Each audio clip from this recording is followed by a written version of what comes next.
Et bonjour, chers frères et sœurs. Bonjour, chers parents. D'entame donc de propos, je souhaiterais donc m'excuser auprès de la population sahélienne qui nous a attendus hier. Et Dieu a voulu que ce soit aujourd'hui que nous soyons là. Nous nous rendons grâce pour tous les bienfaits et ce jour si merveilleux qu'on se retrouve ici à Bamako pour la deuxième session du Collège des chefs d'État de la Confédération AES.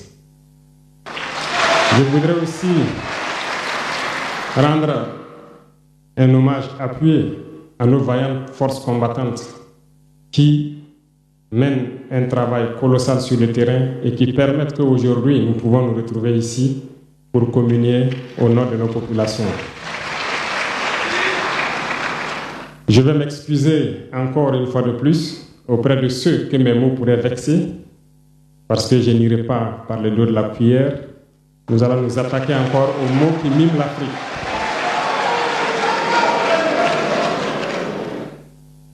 Vous avez certainement tous déjà entendu parler du printemps arabe. Ce phénomène qui a bouleversé la géopolitique du monde arabe, en commençant par le Maghreb, en Afrique et jusqu'en Asie, qui s'est manifesté avec des conséquences souvent désastreuses, des morts et des divisions par endroits, et des bouleversements politiques sans précédent dans d'autres endroits. Et je pense que tous les Africains devraient comprendre qu'est-ce que c'est que ce phénomène, d'où il vient, et qu'est-ce qu'il faut faire pour se prémunir d'un tel phénomène. Malheureusement, nous sommes au regret de constater que certains Africains ne se réveillent pas. Et ce que je vais dire n'est que ma pensée à moi, mon analyse, c'est qu'il y a quelque chose qui vient sur l'Afrique de l'Ouest, que j'ai appelé l'hiver noir. L'hiver noir arrive. Il sera un hiver très froid, un hiver sanglant, un hiver meurtrier. Vous allez me poser des questions, pourquoi? Eh bien, en fondant la Confédération de l'AES, nous avons senti ce froid venir. Et tous les jours que Dieu fait, nous nous évertuons à trouver des troncs d'arbres pour allumer un feu qui va réchauffer le cœur des Africains, un feu qui va réchauffer les mentalités et le sang des Africains pour nous unir autour. Nous nous sommes évertués également à faire la chasse aux loups pour essayer d'utiliser leur peau pour faire des manteaux pour nous protéger du froid de l'hiver. Nous nous sommes évertués à construire des montagnes, de grandes montagnes pour briser le vent de l'hiver qui devrait s'abattre sur nos communautés. Malheureusement, force est de constater que certains Noirs sont là tous les jours à arroser nos troncs d'arbres d'eau fraîche pour qu'ils ne puissent pas brûler. Ils se transforment en loups ou font en sorte que nous, chercheurs de loups, nous ne puissions pas surprendre le loup. Lorsque nous voulons construire nos montagnes, ils brisent les cailloux pour que nous ne puissions pas arriver. Pourtant, l'hiver arrive. Et quand l'hiver viendra, devrions-nous permettre à ceux-là qui combattent de venir se protéger avec nos manteaux qu'on a confectionnés, avec les montagnes qu'on a construites pour nous protéger des vents, ou encore se réchauffer avec nous autour du feu. Telle est la question qu'il faut qu'on se pose. Qu'adviendra-t-il donc du panafricanisme quand l'hiver viendra? L'hiver viendra parce que la guerre se transporte en Afrique de l'Ouest. Les impérialistes font tout pour mettre l'Afrique de l'Ouest à feu et à sang. Mais du sommet de l'État jusqu'à certaines populations, soit nous faisons semblant de ne pas voir venir le danger, ou bien nous sommes nous-mêmes complices de ce qui va arriver. Le chaos pourrait s'installer. Je dis bien pourrait s'installer. Beaucoup de gens pourraient mourir. Nous allons nous entretuer de manière tellement atroce que pendant ce temps, ils seraient là à piller nos richesses, à imposer leur volonté.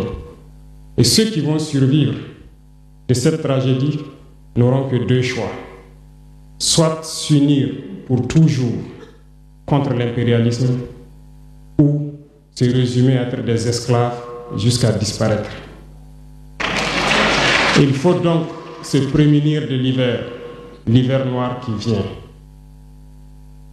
Nous ne pouvons pas comprendre que les Noirs en Afrique de l'Ouest ici prient Dieu que les terroristes tuent des populations noires.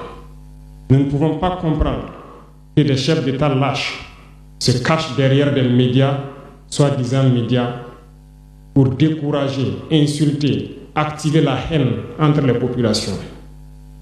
Ces individus qui sont sur leur plateau, qui tous les jours du matin au soir crachent leur venin toxique pour attiser la haine entre les communautés, ils sont généralement très vilains. Avec leur gueule de musaraigne, ils ne savent que faire cela. Regardez-les bien. Ils sont là avec des yeux de drosophiles sauvages. Tous les jours, c'est cracher du venin. Ils cherchent à diviser les communautés. Sur les réseaux sociaux, ils sont là et ils sont nombreux. Pourquoi est-ce que nous, Noirs, cherchons à cultiver la haine entre nous? Et par hypocrisie, on se dit frère. Il faut que nous puissions nous dire la vérité de manière très crue, quitte à ce que ça vexe, on va s'excuser, mais il faut que nous nous réveillons. Pourquoi est-ce que le noir est comme ça? Pourquoi est-ce que nous ne pouvons pas voir le danger venir, nous unir et nous prémunir? Pourquoi est-ce qu'il faut que par nos comportements, nous allions affronter ces dangers qui risquent de nous décimer? Mais d'autres ont fermé les oreilles. Ils font semblant de ne pas entendre la politique de l'Autriche. Des peuples se complaisent dans la colonisation. Ils aiment cette domination. À peine s'ils n'appellent pas les impérialistes, venez nous coloniser. Nous aimons être vos esclaves. Nous nous posons souvent des questions lorsqu'on voit les réactions. Ces pseudo-intellectuels décérébrés qui sont là à longueur de journée à entamer des débats en toute indignité, en toute malhonnêteté, comme s'ils ne voient pas la réalité des exemples qui se présentent à nous. Il y a plein d'exemples. Lorsque la démocratie fait certaines choses contraires aux règles même qu'elle s'est fixées, ils ferment les yeux là-dessus. Mais ils sont prompts à nous appeler juntes ou putschistes. Mais soyez sûrs d'une chose, nous sommes unis et nous resterons unis. Et nous devons ouvrir les yeux. L'AES va évoluer. Tout n'est pas forcément rose. Tout ne peut pas aller au rythme que nous souhaitons. Mais nous avançons sereinement et nous allons arriver à notre objectif. Et quand viendra l'hiver,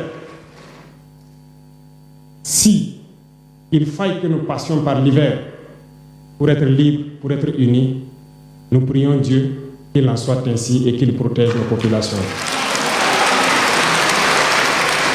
Sinon, une chose est sûre, l'AES vaincra, l'AES grandira. Restez sereins parce que nous avons confiance en nos populations. Nous avons confiance en vous, que vous compreniez qu'aucune manipulation ne peut aujourd'hui nous diviser entre nous. Aucune manipulation ne peut nous amener à haïr d'autres personnes. Aucune manipulation ne doit nous amener à riposter d'une manière violente, physique, face à ces individus qui n'ont absolument rien compris. Restez sereins, ne ripostez pas physiquement, nous riposterons par la communication jusqu'à ce qu'ils changent eux-mêmes de mode d'action et nous allons aussi riposter en fonction du mode d'action. Restez sereins, Dieu protégera l'AES. Dieu vous protège tous, toutes les populations de l'AES. Dieu vous accompagne tous dans vos objectifs. Et Dieu, qui est si juste, se bat pour ceux qui se battent. Nous nous battons. Nous sommes une population résiliente, la plus résiliente de la sous-région. Personne n'aurait cru que vous pouvez supporter ce que vous êtes en train de vivre.